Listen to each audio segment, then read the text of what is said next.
It's time for MacBreak Weekly. Andy and Rene are here. We're going to talk about the latest Apple news, maybe a simplification of the laptop line, and Rene's suggestions for the iPad line. Some great iPad Pro tips and thoughts, and an iPhone SE review from Rene, who's been using it for a while now. It's all coming up next on MacBreak Weekly. Netcasts you love. From people you trust. This is Twit. Bandwidth for MacBreak Weekly is provided by CacheFly at CACHEFLY.com. This is MacBreak Weekly, episode 502, recorded Tuesday, April 12th, 2016.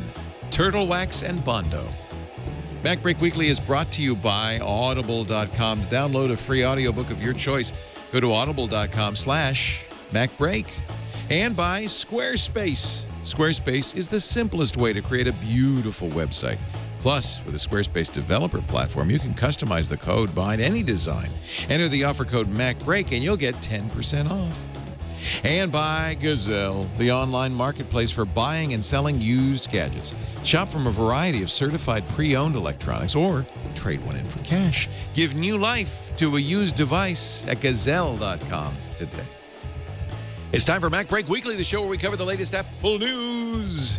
And the stalwarts are here, joining us from Montreal, the man in charge at imore.com, Rene Ritchie. Great to see you, Rene. Me okay, Leo. Me ready. Cookies. Yes. Cookie. Didn't you? All right, we're gonna. Now I have to show that. And then Andy Ihnatko, the jolly chortle in the background from the Chicago Sun-Times and parts east. Yeah, Cookie Monster. So it was a good ad to begin with, but then Apple released the outtakes. It's totes adorbs, as the kids would say, Leo. Totes adorbs. You saw the iPhone 6S ad for the Cookie Monster. Let me show you. Now, I guess these are, I mean, at first I think outtakes, but really there's a real human with his hand up the Cookie Monster. And so these are the real human who is apparently very funny. Me good. Me ready. Let's take 5. Siri, you in there? Hey, Cookie Monster. You know me. She know me. Me gonna give you a cookie, Siri. Who's saying that? Was that Siri?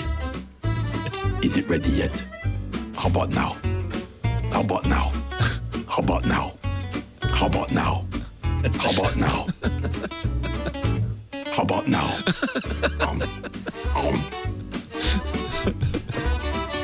What is that? Ghost cookie.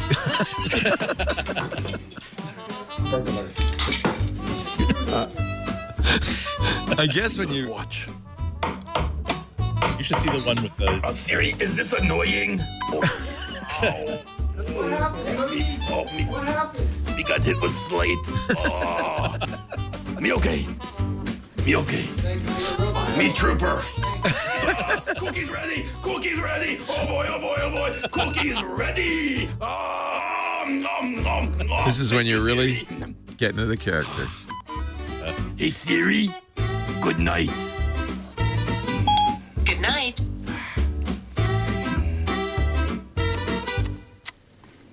Me wish me could close me eyes.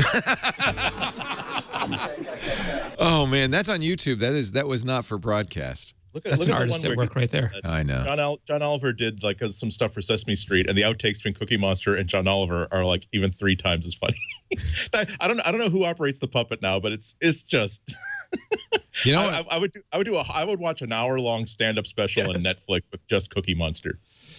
Well, let's find his name. Why don't we know his name? This guy is a genius. I guess they don't. The Sesame Street doesn't want anybody to know. You know, the kids. Think of the kids. Well, Elmo took all the spotlight, and poor Cookie Monster. Yeah, was remember left. there was a whole documentary. Yeah. What was it? Yeah. Finding Elmo. Isn't it interesting though that now the latest wave of Apple commercials, they're so almost totally the opposite of what every Apple commercial has been about. It's always been about all hail the product, all lay down your soul to the product knows everything. And now it really are these funny commercials with really famous people that it shows off the product certainly, but the commercial with like Apple TV, you could do that with a lot of other products. You could have done that with Alexa. You could have done that with Google TV. And I guess now it's down to let's make a funny 30 seconds or 60 seconds that people are going to want to send to each other. This, by the way, it's David Rudman. He has been performing as a Cookie Monster since 1985. He's also Baby Bear and Two-Headed Monster. Get that? But you may have seen me as Baby Bear and Two-Headed Monster. He's got an Emmy nomination, but he really should get more than that. That's pretty cool. That's terrific. Yeah. Did you see the most recent Apple ad? I thought was a little bit, the other thing is they become mean. We talked about the Taylor Swift falling on her face on the treadmill. And the new Apple TV ad. Well, it's not like Kobe asked him to play Fantastic Four to really quiet that Michael B. Jordan down. Yeah, that's true. He could have hit back a little harder, but I feel like this is kind of trolling Kobe, and Apple's never done mean ads. Have they? Well, maybe I'm a Mac, I'm a PC. Okay, those are kind of mean. How about Lemmings? That was really mean. That goes back a long way. This is let's watch this a little bit. This is Siri, open the NBA app. Here he is over Jackson. See that? How good is this kid? That's the guy you're playing in this movie. Cold-blooded assassin. Locked in a battle with Father Time. Zach, no, what? Like a hero, on the verge of a steep decline. It's perfect. There's no decline. It's all ascension. So what part of you hurts the most? I don't know. What does it matter to you? so mean. Oh, they didn't tell you. I'm playing you all the way through now. I mean, with makeup and prosthetics and stuff like that. Siri, play The Curious Case of Benjamin Button. I do like how they worked in. Fast forward 20 minutes and 36 seconds. Very useful Siri commands, but it's kind of apparently Michael Johnson is Rain Man. He knows the index chapters of every movie he's ever seen. Yeah, he knew right where to jump. And this is a follow-up to the Alison Brie Game of Thrones guy commercial from a month or so ago. Oh, I didn't see that one. Yeah, that one's good too. It's not your plum. Is it mean? A little bit. Yeah, a little bit at the end. Also, that movie trailer is a lot better than any house. Oh, the kissing one. Yeah, the kissing one. Yeah, we saw that. Yeah, we watched that.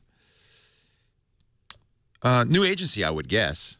And they're doing a lot of internal agency stuff now too, but it's also a recognition that it's not just about television advertising anymore, but this stuff has to live on social and has to be shareable on the internet. And people have to want, like, just a great commercial, you'll watch it and forget about it. But they want stuff that, to Andy's point, that you share and move around. Yeah.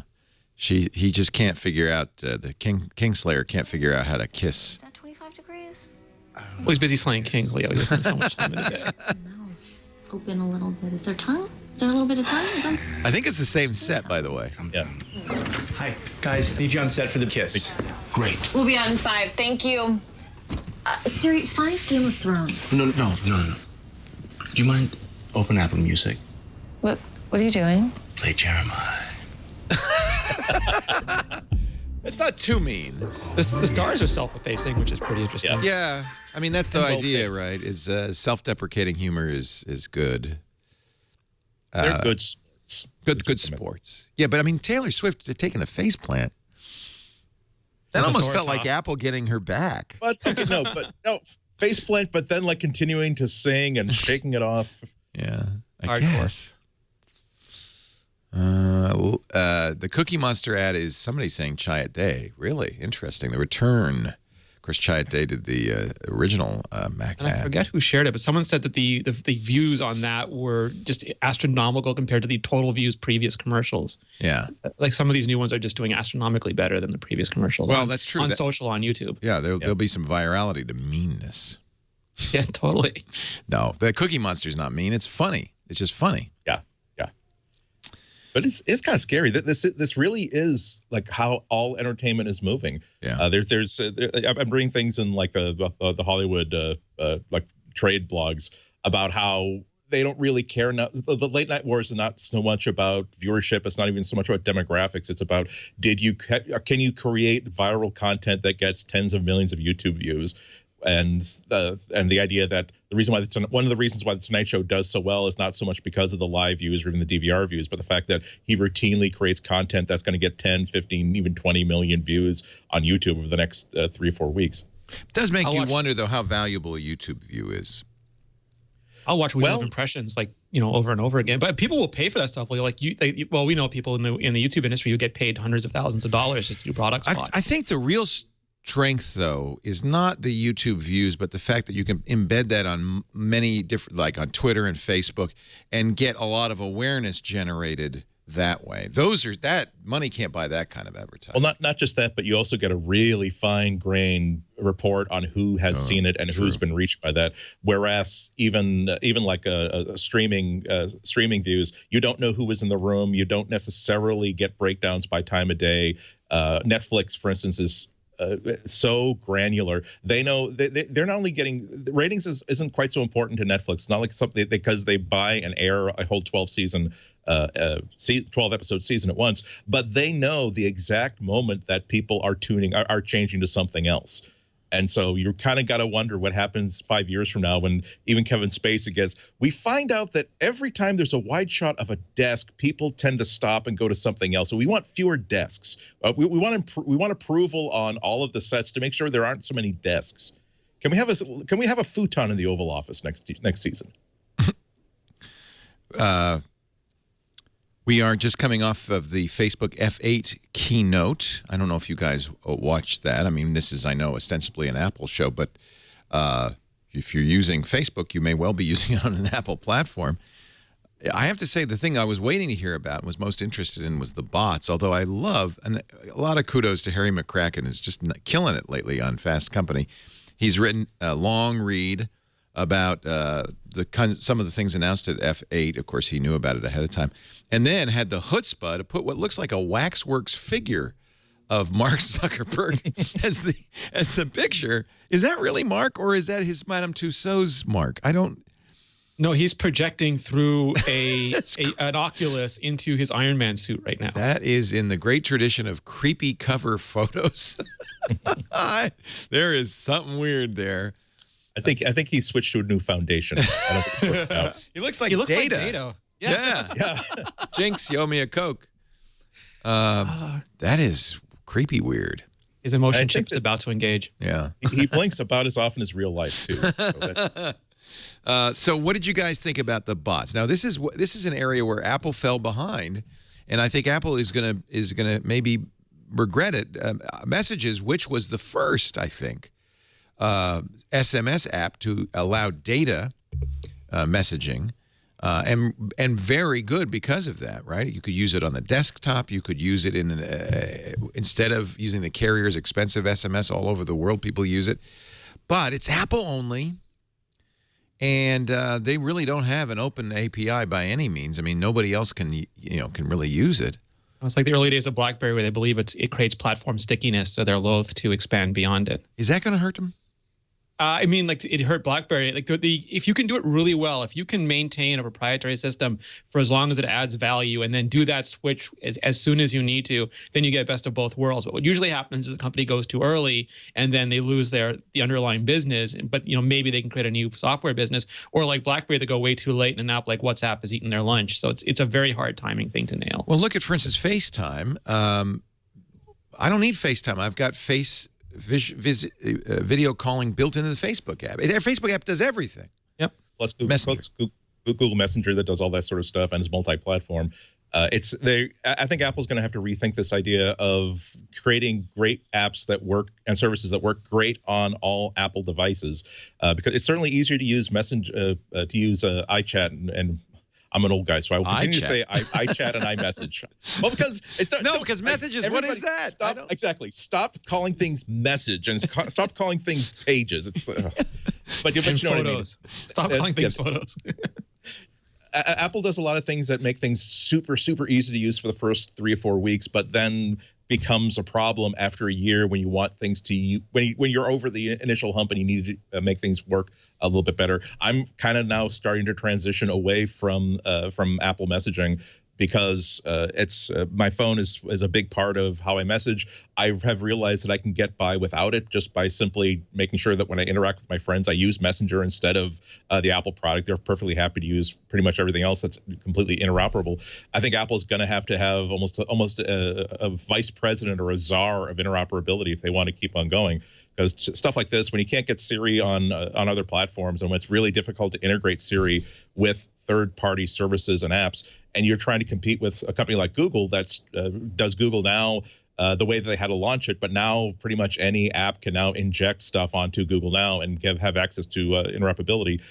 It's kind of hard to imagine Apple still keeping up in 2 years if they don't start to open things up a little bit more. Well, and here's some, I mean, they have lock-in because if you're going to use SMS on your iPhone, you're going to use Apple's messages. Yeah, it's first input. But I should point out on Android, you are not locked in. You can use a large variety of messaging apps, including Facebook Messenger as your default SMS app. And so that means Android users are, I mean, I switched over. I thought, well, why not use Messenger? Because then it's all in there. It depends a lot on your network, too. Like, for example, my sister doesn't have a Facebook account. My mother doesn't have a Facebook account. Right. My father doesn't. My best friends, neither of my best friends have Facebook accounts. They all have iPhones, though. So for them, they just use iMessage. They don't even think about it, and Facebook is not an alternative. They don't have WhatsApp. They don't. I think one or two of them have a Google account, but none of them use any Google Communications apps. So it really depends, especially in the tech field. That's fine. We all have Facebook accounts. I'll have Twitter DMs. We can pick and choose on a different day, every different app we want to use. But out there in the real world, I think there's still a fundamental difference. Some people will go and get a Facebook account, and Facebook is essentially the web to them. They just live on Facebook the way I used to live on CompuServe or AOL. But for other people, they only have a device, and that device just happens to have an iCloud account, but they don't really know or care. It's just their iPhone, and they're device centric, not really web service or web platform centric. Facebook did something very interesting though a while ago, and it didn't get a lot of attention. You don't have to have a Facebook account to use Messenger. Did you know that? I don't know if anybody knows that. I don't think anybody knows that. But that is very interesting. So you can use Messenger as a messaging app without having a Facebook account. That's smart. Yeah. Realize that you're looking at three different points of view. Facebook is trying to leverage its success on saying, you don't need the real web, so to speak. We will give you everything you want. We are the web. Yeah, exactly. No, exactly. We'll give you private messaging. We'll give you family messaging. We'll give you public news. We will give you entry points into CNN. We will give you funny videos. We will give you news videos. On and on and now now with this the stuff they've been talking about today, it's like we will also give you. Do you want to know if your flight is going to be on time? We will give you that information as well. Google's idea is that we will use whatever service you want, be whatever you want, use whatever device you want, because we've got our tendrils out everywhere. We will allow you to. We will enhance everything you do everywhere. Whereas Apple's point of view seems to be, if we control the experience for you, you will have a much, much better and more secure and more private experience. So I don't think anybody's going to win in the philosophy wars, but each one of them has some interesting positives and some really interesting limitations. Should Apple consider doing what Facebook is about to do with its Messenger platform, make it be a platform for other not developers, for other tools? Facebook showed off that you can order flowers. Yeah, look at the Asian services like Line and WeChat. They've been building platforms and gaming engines on top of them for years. And very lucratively, too. Why hasn't, or should, maybe Apple doesn't want to. Why wouldn't they? They're a hardware platform. Sorry, Annie. Yeah. They're hardware. Again, yeah, everything they do filters into how does this sell more iPhones, or how does this, or actually more to the point, how does this sell the thing that they want to sell in 5 years? The other problem is that I think that they like the elegance of having, here is a thing we have called Siri, that is, you ask it to do something and it will do something for you, but we have this separate app just for messaging. I feel as though stylistically they prefer that kind of point of view. Although, I think we pointed this out last week, Apple is moving into a realm where it's not just about hardware, that their services are becoming billion-dollar businesses. And it might be about more than just hardware. Certainly Apple's got to consider that, right?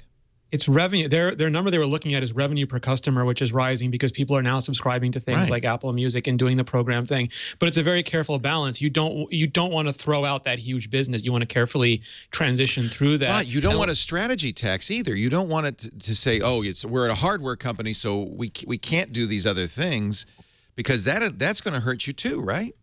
Well, it depends on what it's built on. Like, so if you have a very strong foundation of the hardware, then you can add value through the software. That's really compelling. But a lot of the advice that Apple's getting this week, especially in a lot of the biz pubs, is why don't you stop doing everything that you've done to be successful and start doing everything that has often failed for many, many other companies. And you have to be very careful, because Wall Street will tell you to do all sorts of things that are completely not in your best interest. And Apple's biggest challenge now is migrating so they don't lose that fundamental business model, one of the most lucrative business models of our time. But transitions, like they didn't stop with iPod when they rolled out iPhone, and yeah, those are very similar businesses, but Apple's always been one of those few companies that did not mistake their products for their business. Like iPod was not treated like Windows, where it had to be preserved at the cost of every new idea within the company, and now they have to get to a point where they don't mistake them being a hardware company for them being a personal technology company, or they risk the same thing over a longer span of history. Yeah, they're also in a really enviable position where they have because they're not holding up 90% of all computers on the planet. They can actually move much faster, and they also have people who are generally using Apple products by everything is a choice. But the people who tend to use Macs are people who have looked at everything else and have specifically chosen this. They haven't settled for this, or they haven't just said, okay, whatever, I need a computer today. So they have the ability to sort of leverage off of that and say, here is the new thing, and we're not going to let you use the old thing, but you're going to like the new thing, and people will usually come on board with them. I'm not a business reporter, and I don't know anything. I can barely figure out how much money my bank is charging me for every ATM withdrawal. But you do look at how much money they make off of every piece of hardware, and you wonder about the discussions that go on inside there of what happens if we are no longer able to make those kind of margins on hardware. What happens when we do have to try to make $200 or $300 a year off of each individual user? How do we go about doing that? Always a challenge. It's the innovator's dilemma. You want to move into the next thing without cannibalizing the last thing. And very difficult to do. And a sacrifice is like if you try to maximize profit on one of your old product lines, you often write it into the ground and don't have anything to follow it up with. But if you abandon it early, you do leave money on the table, and it's no guarantee you'll ramp up the next thing. So all these things are great challenges. More often failure than success in this. And most companies don't transition well. Most companies don't do it. Yeah, they can't do it. It's a difficult thing. And this is the kind of the crux that a lot of the mainline tech companies are in right now. They're of an age where they have to make this kind of paradigm shift. And Apple, even Google looks old compared to some of the new web companies. No, that's exactly right. It's Google. You know, what's interesting is Amazon. I keep thinking about Amazon and how they are. Well, I mean, they have some huge failures. Fire Phone, most notably. But then you look at the Echo, and of all of the other companies challenging Facebook's dominance in messaging, only the Echo seems to have anything going for it, and primarily because it's just a different UI. It's not on the phone. It's a voice UI, a place where nobody else lives. They own that. Well, and true, but although that's aimed at their primary established market, where Facebook is aiming a lot of effort on emerging markets and getting the internet into places where they hope there'll be significant demand in 10 years from now. That's true. And that was a big point of that speech, wasn't it? Is we're looking at where we're going to be 10 years from now. And unlike Amazon, which is very much U.S.-centric, Facebook is very, very much a global company. Apple too. I mean, it's uncertain what Amazon could do in China, for example, where there are established Chinese internet brands and retail brands, and Apple and Facebook and other companies are investing heavily in those areas and in India, and that is going to be incredibly important as those markets become bigger and bigger, and the middle class grows and grows. That's they're also hedging their bets by being not just selling services to consumers, but selling services to people who sell things to consumers. Their back end stuff for storage and basically CPU power and apps that you can write and then host on their servers and use their firepower in order to deliver. That's a huge Everybody uses it. Not all about even Google uses it. Yeah, it's like they're it's a little bit like it's okay to sell if one company wants to sell light bulbs, that's great, but it's better to be the company that sells the electricity, because that's you're future proof against people coming up with something better than light bulbs. Let's take a break. This is MacBreak Weekly. Andy Ihnatko from the Chicago Sun-Times. Rene Ritchie from imore.com. Our show today brought to you by audible.com. A great place to go. My favorite bookstore is an audio bookstore. I would say now more than 200,000 titles of. It's not just fiction and nonfiction, but it's performances, lectures, the great courses. To me, this was a huge thing when Audible acquired the entire Great Courses library. These are the best college courses, the best college lecturers, and you can listen and learn. I like to mix my my Audible experience up. I alternate fiction and nonfiction. I alternate entertainment with learning, and it's worked out quite well. Andy, you have an Audible pick this week. Why don't you talk a little bit about it? Yeah, I was glad there's an Audible ad today because just yesterday I bought this book called The Life-Changing Magic of Tidying Up: The Japanese Art of Decluttering and Organizing. Love it. Which I had not even heard of before, but you don't know Con Marie? I did not know. Well, okay, if I turn this camera around, you would know. Andy Ihnatko cannot pronounce Con Marie, but it's particularly good because one of the, as I said before when we're talking about Audible, I often use it on my Amazon Echo while I'm cleaning and tidying up. I'll be listening to a book while I'm like washing the dishes or mopping the floors and stuff like this. And so I did clean the kitchen last night about an hour after buying it. And I really like it a lot. It's like a lot of these, like, here's how to organize and clean up, but it takes more of a Zen in the art of motorcycle maintenance sort of view towards it, like saying, it's full of practical tips. Like one of the ones that really kind of hit home was, instead of like going space by space, try to think about, I'm going to get all of my clothes. I'm just going to focus on clothes today. I'm just going to get all my clothes together and process all of them. But it also like has things that you got to kind of see. I stopped with the mop and just sort of listen. So did she really say to thank that old T-shirt thank the soul of this T-shirt for the service that it did to me in my life, and then release it? Like, I'm not sure if I want to do that to an old Macworld Expo T-shirt from 2003, but I do take the point. So it's really interesting to listen to. Even when you're thinking this is kind of nuts, at least gets you to think about why you might think it's nuts. Because I subscribe, sometimes I get a little behind on spending my credits. So I'll have I'll have 2-3 credits like available to me for books that I can get, and I'll get the 2 that I really, really wanted, and then I'll just take a flutter on something. And this is the one I took a flutter on. I'm just really happy with it. Awesome. The Life-Changing Magic of Tidying Up. Marie Kondo, the author. The technique is Con Marie. She's been promising an iOS app for some time now, and it was supposed to be out by now. It's very much the getting things done of. Like, it is. GTD becomes like almost like a cult in a positive way, like a cult and a lifestyle, and something that people evangelize. I'm finding that Con Marie is. Oh, I was only the pink mop, and then I finally got my green mop last week. I read the book, I got the rules down, and I haven't pulled the trigger. I have some trepidation, I think, about. It is because she makes it. It's so much. Just the introduction is so fun to listen to because she talks about all the seminars that she gives and the stories that she's collected, and she reads one letter from someone who said, not only it got me to think about so much about my relationship to everything in my world that I got a divorce after finishing decluttering. Yes, because I decided that my husband doesn't spark joy. He's gone. And you thank him for his service, and then you let him go. Hey, I want to mention, so this is one of the books. You're going to get a free book. So go to audible.com/MacBreak. You're going to sign up for the Gold account. That's a book a month. And then you can cancel anytime in the first 30 days. There's a new Hamiltome, the book about Hamilton, the musical.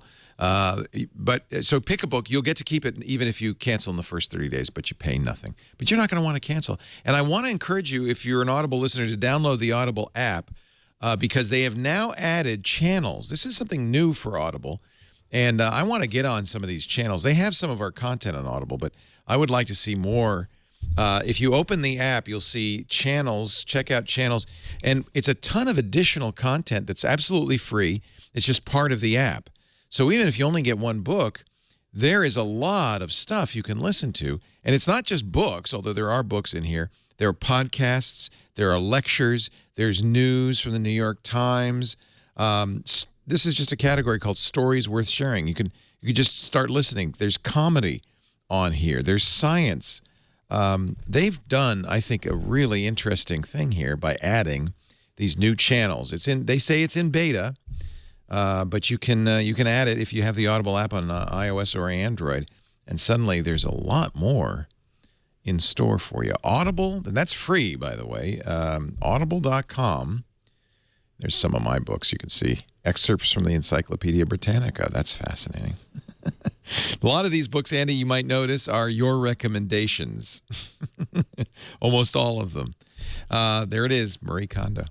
Audible.com/MacBreak. Your first one's free. Like pushers everywhere. We're happy to say it.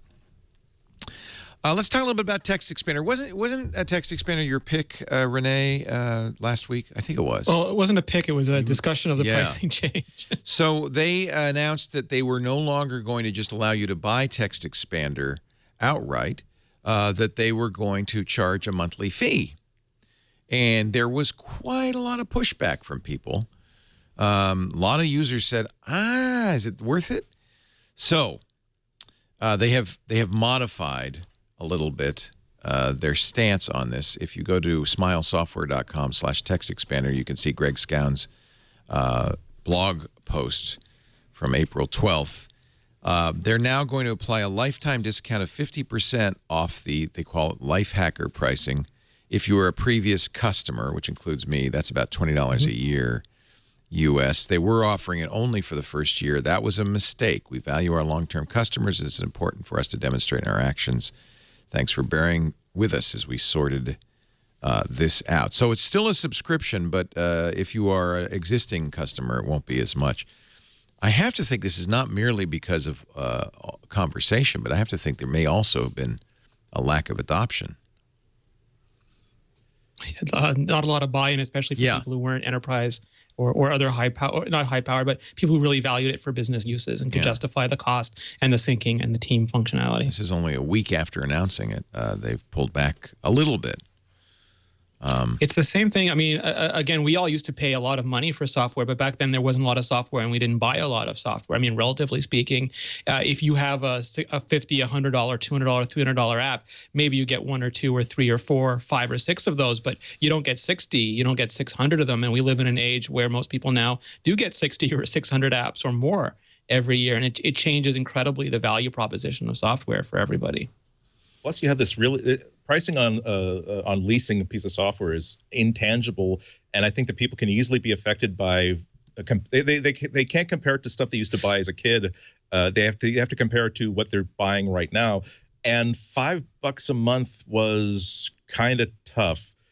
That's because when you compare it to, for instance, I get Photoshop and Adobe Lightroom plus all of their mobile apps for something like $10 a month because I subscribe to the photographer package. And it does a lot more than Text Expander does. And so I'm happy to pay $10 a month for the photographer subscription. I agree with you. Even Office 365 for a lot of people is very affordable. The Life Hacker account is, without the discount, $3.33 a month if you pay for a year. So I think it might have been better to say, and others have done this. Overcast kind of does something else, but it might have been better to say, hey, the cost of you get it for a year for $36 or something. Well, the greater issue is they took away the Dropbox and the iCloud sync, so you had to basically buy into this new service. You couldn't use it the way that you used to. Can you use the old version and still? Yes. Okay, so you don't have to upgrade.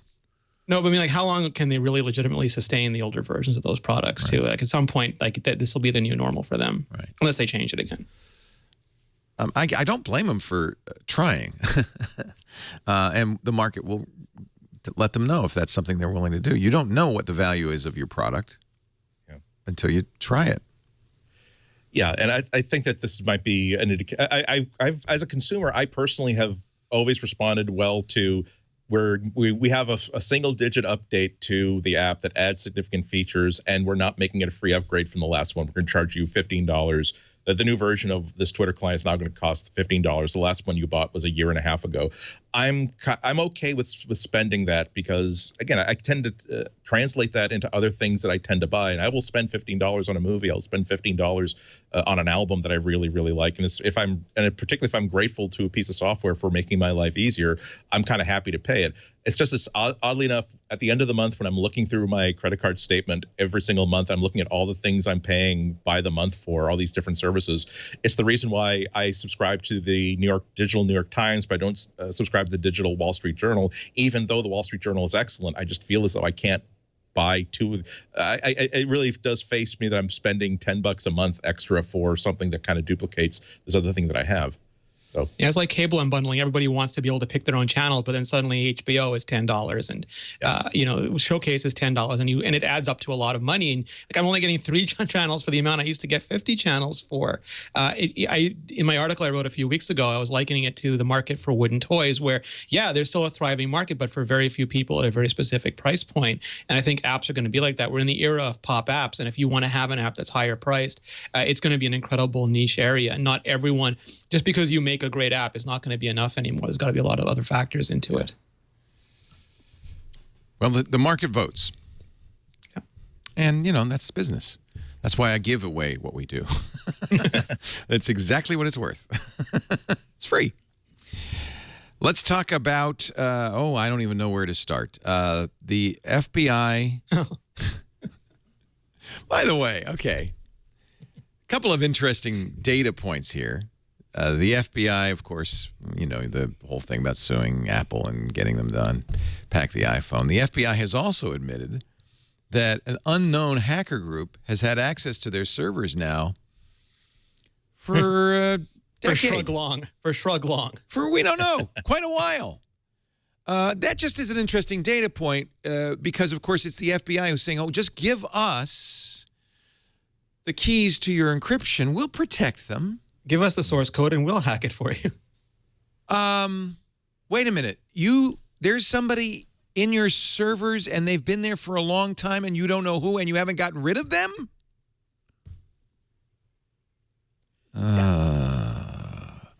Another data point, the director of the FBI, James Comey, told the world, I have a piece of tape over the camera on my laptop. And why? I saw somebody who's really smart do it. This does not inspire confidence. No, please have him sit down. Oh, my God. Okay.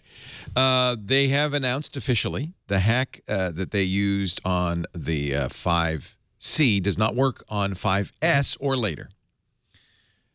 And apparently now the FBI, the Apple has decided not to kind of go to court and get them to reveal this security flaw.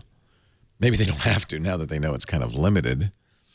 And according to the National Journal, they've been briefing the Congress, particularly Richard Burr. We know and love as the head of the Senate Intelligence Committee and the author of the fabulous Burr-Feinstein anti-encryption bill. And a finer cryptographic mind you'd be hard-pressed to find. Hard-pressed to find. A brilliant guy. And Dianne Feinstein, who is his unaccountably the senator from California, and his co-sponsor on this bill. Anyway, they're getting briefed on exactly how the FBI cracked the phone. I'm sure the conversation is something like, well, you know how a phone has data? Oh, Lord. See the world as a system of ones and zeros. Yes. Oh, I would love to be a fly on the wall of that briefing. Gave it to my son. He used Pengu and went right into it. So apparently, according to the FBI, they told USA Today the attack has not been successfully deployed anywhere else, even though they did send out an email to all the other law enforcement agencies in the U.S. saying, if you need a hand. Okay, hacker groups, here's the exploit we use. Are any others of you using this exploit? It's this one with this bit of code. Are you using it? No? Okay, that's good. That's fine. We're fine, guys. And then, of course, if you go to the EFF.org, which I encourage you to do, there is a California Assembly bill that suggests that nobody should be allowed to sell, AB 1681, that nobody should be allowed to sell a smartphone in the state of California if they do not undermine its basic security features first. And, of course, if you go to EFF.org/action, you can sign the petition. And, by the way, while you're emailing your Congress critter, or actually don't email, you should snail mail or call. You might mention that even though Berne-Feinstein is not yet a bill, they just circulated a draft for discussion, that you don't like that idea either. Bill, this is a I love the Wired magazine interviewed a security expert who called it ludicrous, dangerous, and technically illiterate. This is not the final, but now's the time to weigh in. The bill would not, they're being very specific. They're saying, well, not prescribing what you should do or how you should do this, but, quote, to uphold the rule of law and protect the security and interests of the United States, all persons receiving an unauthorized judicial order for information or data must provide, in a timely manner, responsive and intelligible, i.e. unencrypted, information or data or appropriate technical assistance to obtain such information or data. They say this is a performance standard. You have to provide this stuff, but we're not going to tell you how to do it. Oh, and by the way, it's not limited just to companies that are making software or hardware. It also applies to licensed distributors. All products, services, or applications they distribute must provide the same easy access. That means Apple's App Store, Google's Play Store, Windows Store, all have to vet every app to make sure that there's no strong encryption on it. Is the name of this the Chinese Intelligence Transparency Act? Holy cow. No, it's got the worst. The name kind of tells it all. It's the Compliance with Court Orders Act of 2016. I'm an alderman in North Carolina, and I want GPS data to make sure that person went into the right restroom. We got laws. Yeah, there's a good example. There's a really good example that could be used that way. Because, by the way, the court could be any court. Doesn't even or government. It doesn't even it doesn't have to be a court. Yeah. It says court orders, but you know what? Any government official. The Burgermeister of Backwood County. With this is why we need almost constitutional guidance on that fundamental principle, because laws like this are going to be put into play without it, unless there's almost an amendment, maybe even an amendment to the Constitution that says here is the definition of the rights of privacy of every individual citizen. Whether what that should be, I'm not gonna say, but until there's something at that level that can inform every single law that comes out from the top down, we're going to see lawmakers try to get stuff like this into play. And the biggest problem with this, I don't think isn't just the absurdity of this actual text, but also the idea that it's often the thin end of the wedge that how different agencies can then say, well, if this is true, if we've made this statement that it is lawful for us to demand access to this, then we can sort of cite this same principle in order to try to demand that in this one specific case, we can do something that has never been lawful for us to do without a warrant. And then that becomes the way that things are going from day to day. And this is very much a worst case scenario, but the worst case scenario here is pretty darn bad. So we have to really be aware of how bad it will be to leave that barn door open. Well, how about this one? This is a new proposed bill, Evans Law in New York State. The drivers involved in accidents would be required to submit their phone to the law enforcement for roadside testing with something Celebrite has developed called the Textilizer to determine whether they were using the mobile phone to text before the crash.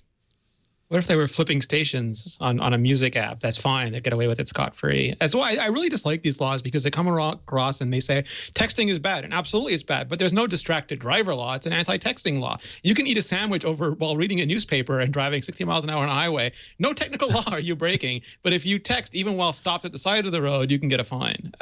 We don't always legislate in a sane way.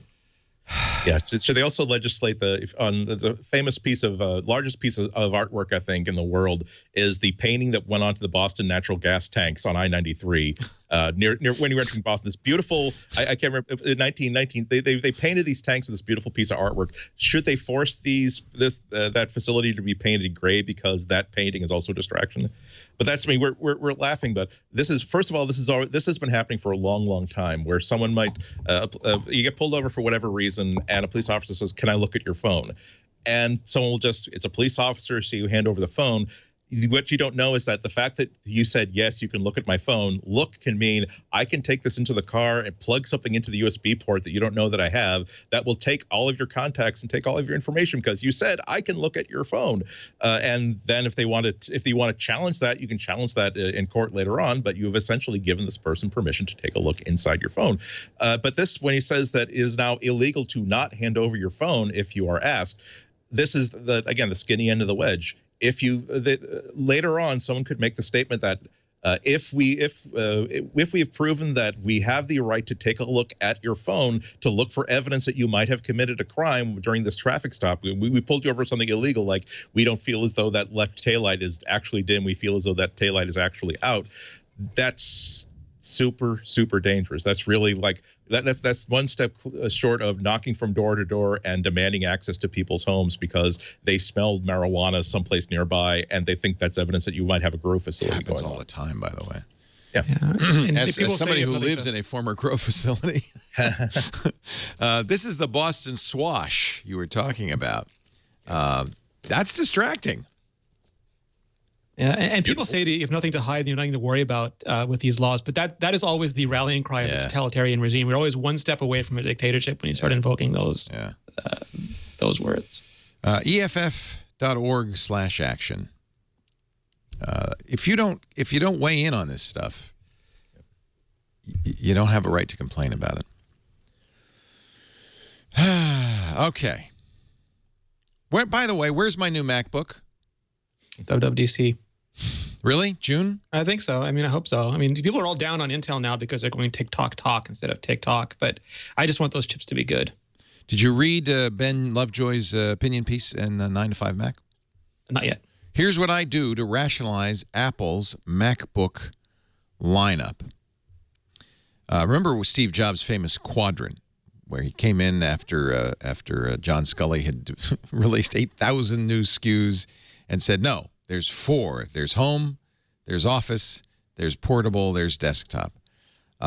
Currently, Apple offers 2 MacBooks, 4 MacBook Airs, and 6 MacBook Pros, 12 models. And then you can, of course, customize them further. Ben says, we can make this a little bit simpler. So let me see if I can find his... I tried that with the iPad this week, and it's always easy for us to play backstream quarterback to Apple. But even during Steve Jobs' time, you could get different CPU configurations, different memory configurations. They had a black MacBook, a white MacBook. I think that's okay, right? I mean, I think, but here's what he suggests. See what you think. Extra entry-level 12-inch MacBook. Executive spec, more expensive but more powerful 12-inch MacBook. A decent 14-inch Pro. A better 14-inch Pro. A good 16-inch, which is a new model, MacBook Pro, and a better 16-inch MacBook Pro. So 6 models. The Air is basically replaced by the MacBook. Mm-hmm. You'd have instead of a 13 and a 15 MacBook Pro, you'd have a 14 and a 16. I think that maybe time has come. I don't know. So then you'd have 12, 14, and 16. It kind of be a logical division. They'd all be Retina, right? Mm-hmm. I don't think this is a bad idea. In fact, I think Apple may be moving in this direction. There's really some question about what role does a MacBook Air play in today's MacBook line? It fills the $800 price point, which a MacBook can't fill yet. So that's always when the future is coming. Like the original MacBook Air was super expensive, so they kept around the plastic white MacBook for as long as they did, then replaced that with the interim MacBook Pro, the MacBook that became the Pro. But that's the thing with this. Like, I would be tempted to go 12-inch MacBook, 14-inch MacBook, and then Pro versions of those. I mean, I don't know if you have to go to 16. Maybe you do, but there are some people who just we need to get to a point where with iPad and with MacBook, where you're identifying the use cases, and you're going to have people for whom the portability is a major use case, and some people for whom power is a major use case, and then you're just giving them a choice of screen sizes and maybe speeds and memory allocations and things like that. But once you get to those price points, all those units cost a certain amount of money, and that's fine. They fill those slots, and then you're like, oh darn, we don't have anything entry level, so we got to keep this thing around. It's why we have the iPad 2 on the iPad lineup, because we need an $800, $900 point of entry machine. And then, well, we still have people who want discrete graphics cards. So we got to keep this old thing around because they really do need. And then it's the bargaining, Leo. It's the bargaining you're stage. right. Yeah, that's what happens. But you got to remember that when Jobs made that little grid, that was when Apple just didn't have the ability to make more than 4 products at once. Now they are the biggest tech company in the world. They, particularly in terms of manufacturing, so they can make as much as they want. I also think that good, better, best as a model made a lot more sense when we were always talking about good, when there really was just one kind of computer, and that's kind of when we all started talking about that. I think that I think that's both of those sort of lines of thinking are out of date, certainly for the new Apple. I've always had sort of the thought that Apple, if there is any vestige of good, better, best left, now the iPad Pro is the good computer, not just the good iPad, but it fulfills the role that a $900 laptop used to fulfill just 5 years ago. And this is the way that they explain to people that we do have $500, $600 computers, just as you can get $500 or $600 computers with Windows. I'm not sure if the MacBook Air as a name has a whole lot of meaning anymore, because they've dumbed down the MacBook enough that there's just not much difference between what a MacBook and a MacBook Air can do. It's certainly in terms of connectivity. There's not a whole lot of difference between what it's going to do in mobility, given that you have the MacBook Nothing. Once again, words have meaning. Call a thing a thing. Well, but if you had MacBook and MacBook Pro, wouldn't that would be enough? MacBook, that would be enough. MacBook Pro. Now the MacBook is the super slim device for people who are willing to sacrifice, who really do want something as light and as slim as possible. And eventually they'll get it down to the $900 price point that I think they really do need to have somewhere inside the portable Macintosh line. I would actually be kind of surprised if they still had a MacBook Air just 2 or 3 years from now, because it used to be. You can tell a really big story by saying, oh, we're calling it the Air. This was so thin and light. There's really nothing else we could call it. And now that really is 1 out of every 4 laptops of every manufacturer has that kind of slimness and that kind of weight.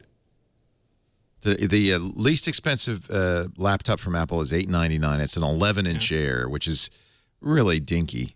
Yeah, especially with that non-Retina screen. I could never get into that 11-inch 11-inch screen. It scratches your Retina. They bleed. It's just horrible.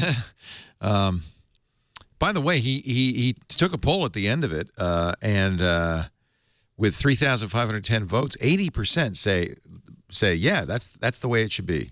Apple, yeah, I mean, it's one of those things. And again, I made the same attempt with the iPad line, and I don't know if I was successful either. But it's that next 10 words thing from the West Wing, where it's too complicated. You think it's too complicated. I think it's too complicated. I'm sure a lot of marketing people at Apple think it's too complicated. But once you actually have to sell the products, you have that grim specter of reality staring at you, and it's like, we can't get rid of this yet. You have dependencies. It'd be hard for me to let go of the Air. The Air is essentially a MacBook with connectors. Right? A worse screen. With ports. Yeah, but what you want is the Retina display. Yeah, and the MacBook is expensive, but the technology in there is expensive technology. And like with the original Air, it takes a while for that to filter down to mass market. And we should also point out that Apple's share of the PC market continues to grow. The PC market's dying, decline of 11.5% from last year in sales. But the Apple market is not as far from dying. Apple's market share worldwide is now 7.4%. Macintosh has 13% of the market in the United States, making it the number 4 PC manufacturer. So everybody else really is dying. Well, people get confused by this too. It's like they think that people are throwing out their computers, and they're not. It's just not they're buying keeping new their ones. computers. Yeah. Yeah, the computers are fine. They do all their work. Increasingly, people are replacing some PCs with Apple laptops, which is why Apple's share is growing. But overall, the PC market, we've got stuff that we can email and use the web with. Most of us are fine. Yeah. Also, remember that you can never forget that Apple is the only manufacturer of Mac OS and iOS devices. So every time they come out with a new MacBook, it's a really significant product. And when they decide to go for a new case design, or they decide to suddenly make it available in rose gold, that's now every single user of every Mac is thinking about, maybe it's time for me to buy a brand new Mac. Whereas you can hold on to a Windows notebook for as long as you want. There are people, remember that Microsoft actually had to say, look, we're serious this time. Don't make us come to your house and smash your Windows XP devices with an axe. It's been 10 years. We are not going to support it anymore. It's terrible. It's dangerous. Please upgrade to a Windows 7 machine. And a lot of people are still saying, yeah, it's fine. Yeah. It works. Yeah, It he works. has a It still works discussion for of me. alliance on Windows XP. Please to give it up. Please. Yeah. All the psychologists in the How world. about Apple Watch? There's been, again, the resurgence of these articles saying the Apple Watch is a bust. The iPhone is a bust, Leo. It's got no apps. I mean, you can't really use it with anything. I have a BlackBerry. I can use my keyboard shortcuts so much faster. I don't think this iPhone is going. People are nuts at this $600 to buy one. It's just not going anywhere, Leo. It's DOA. How many do we think have they sold? I mean, they've sold millions, right? Yeah, double-digit millions. Double-digit millions. I can't call that a bust. I'm maybe one of the first people to say it was a flop, but I didn't mean flop in terms of market. I meant flop in terms of it didn't do for me, at least, what I would have liked it to do. Rumor now that we will see a new Apple Watch sooner than later, like the summertime. And here's one, I don't know. Is it thinner? They say a lot thinner. That's so, I mean, like, it depends whose rumors you're parsing, but it looks like we're going to get an internal update. So like an Apple S2 computer on a chip, but not a new casing, similar to how they do the S, like, iPhone 6, iPhone 6S, iPhone 5, iPhone 5S, and then a redesign would come later. And there's been a lot of pushback that Apple has to stop doing the S models, but it's not as though Apple has like an iPhone 8 or an Apple Watch 3 just ready and they're withholding this technology like the 4 from some Warren Ellis planetary novel. They release the stuff as fast as it's ready, and keeping the same casing means that their processor teams have a known thermal target, a known package size, and they can accelerate the processors faster than they otherwise might. So the Apple Watch will get that update, will get that better processor, but it's going to be a slow march, the same way we went from iPhone to 3G to 3GS to 4 to 4S. We'll go through the Apple Watch, and then in a few years we'll be amazed at how fast we progress in such little time. Yeah, I believe that Apple really wanted to make sure they wouldn't have to change a new case for a long time, or at least long time relative to case designs for Apple. Remember that the iPhone basically held the same shape and the same form factor for the first two versions, even though the internals of the iPhone 2 were radically different. And then also, this is different because it's not just making people buy brand new cases and car docks. A lot of people have been spending a lot of hundreds of dollars on really fancy watch straps. Some people that I know are really, really eager to always buy the new straps, and you wonder how much thinner they can make the current Apple Watch and still make it compatible with those lugs. There seems to be plenty of thickness to go around, but is there enough thickness to make sure that the capture is good and your $500 or $900 or even $20,000 bauble is not going to go flying off when you go jogging? It does not seem credible that 40% thinner. The battery life would take such a hit. Yeah, I don't. Yeah. That'd be a surprise. All I can say is that would be a surprise to me and would run counter to what I've been hearing. Yeah. Yeah, it's like every time you read any of these, what I want in the next iPhone, even from famous people, it's like delete the bezels, make it half as thin, twice as long battery life, and all these other things that and they think Apple's just being mean when really physics is looking at them pointing and laughing. And there's constraints there. If you want a longer battery life, you're not going to get much thinner. If you want much thinner, you're not going to get a longer battery life. You have to start. There's an opportunity cost to all these things. Yeah, Rene said something that was super, super important too.